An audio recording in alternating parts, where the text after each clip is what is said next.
皆さん、こんにちは。私は、アルバッツ株式会社の代表取締役、馬場慎一郎と申します。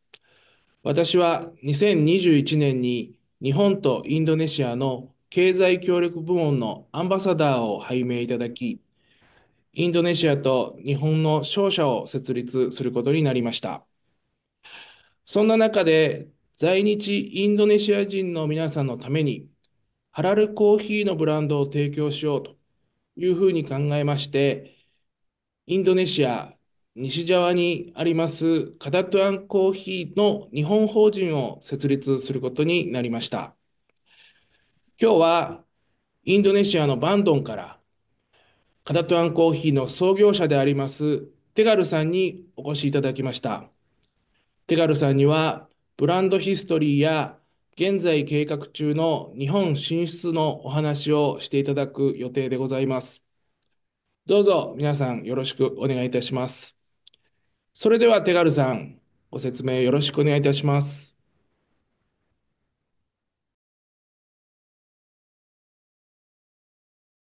Ya, konnichiwa. Selamat siang. Nama saya Tegar Ditya Pragama. Adalah seorang direktur di Kadatuan Coffee. Ya, kami berkomitmen tidak menebang hutan, tidak menggunakan pestisida ataupun pupuk kimia, dan berusaha untuk bercocok tanam dengan cara yang baik terhadap alam dan manusia. Tujuan kami adalah melanjutkan bisnis kopi ini di masa depan sehingga anak-anak dapat melindungi alam dan lingkungan, serta menjalani kehidupan yang berkelanjutan secara ekonomi dan sosial.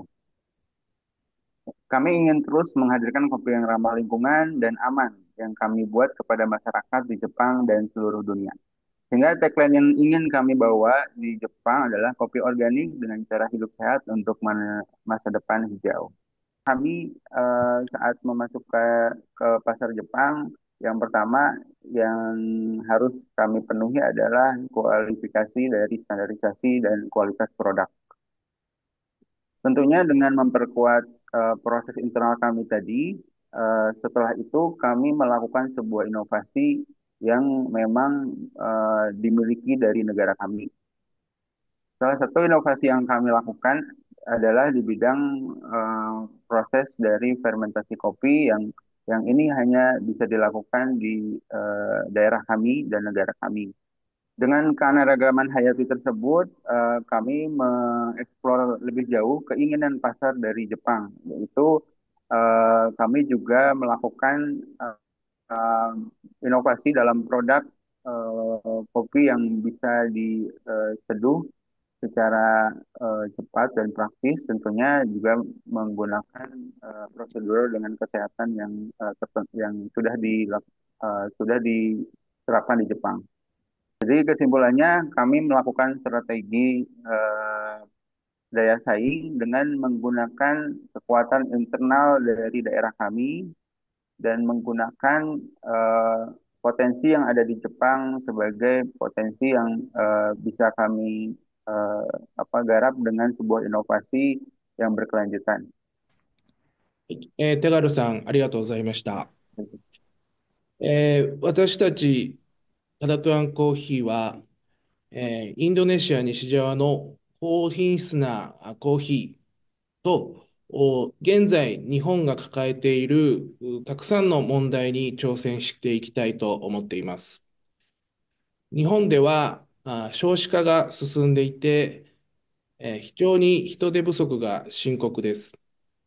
今回のインドネシアとの連携によって、人材不足に悩むたくさんの企業様のお手伝い、そして今回のこのプロジェクトに参画いただくオーナー様方の人手不足の問題も同時に解決していく予定です。そして、在日インドネシア人の方が非常に増加していく中で、在日インドネシア人の方の生活というものを支えるカフェ、この存在というものを日本でもたくさん作っていきたいと、こういうふうに思っているところでございます。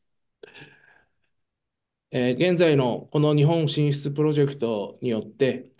多くの在日日本人、在日インドネシア人の方が、より、幸せになっていただくことを非常に心から祈っているところでございます。